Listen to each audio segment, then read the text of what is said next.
Turning now to a closer look at the Department of Corrections failures. A 150-page report by the Inspector General outlined how those failures led to a 3-week-long manhunt in upstate New York. The report shows inmates Richard Matt and David Sweat were able to escape from the Clinton Correctional facility because the prison system wasn't following its own rules. The 4 top failures of the DOC, according to the Inspector General, point to problems with security, improper training, staff laziness, and cover-ups from inside the facility. News 4's Jen Shantz breaks it down for us. Jen? Well, Jackie, simply put, there's no way Sweat and Matt should have been able to successfully escape. The detailed report is highly critical of the Department of Corrections and references a system-wide, quote, culture of complacency.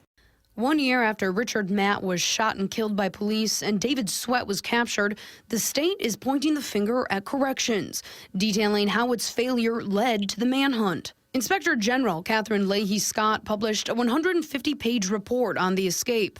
Failure number 1, security. The report found Matt was able to bypass metal detectors while smuggling hacksaw blades from the prison tailor shop. Prison worker Joyce Mitchell was also able to smuggle tools into the prison.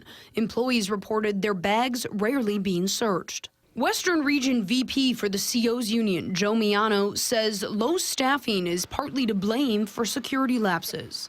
They're more focused on other avenues of the job other than, which is the most important as far as security. The way to fix that, he says, is simple: add staff. We believe we have the right number of correction officers, and we work on this every year when we do the state budget. Governor Cuomo says hiring more COs would cost too much. Failure number 2, improper training. The report shows certain staff was unaware of procedures when it came to night counts, which, if done properly, could have foiled the escape plan, according to the report. Failure number 3, staff laziness. Cell and front gate searches at Clinton were rushed or often skipped, according to the report. Leahy Scott noted, quote, a culture of complacency. 99% of our officers go to work, do their job every day, and do it the way they're supposed to. Failure number 4, cover-ups. The report stated Mitchell's relationship to Sweat and Matt was known amongst prison staff, and many didn't speak up. When an investigation was conducted by the Office of Special Investigations, relevant eyewitnesses failed to be interviewed. If things are this scathing at Clinton Correctional, who's to say other state facilities don't have similar issues? The Inspector General offices can't be sure of it, so it suggested an audit of all state facilities. It's also suggested system-wide changes, which I'll detail coming up tonight on News 4 at 6. Reporting live in the studio, Jen Shantz, News 4 at 5.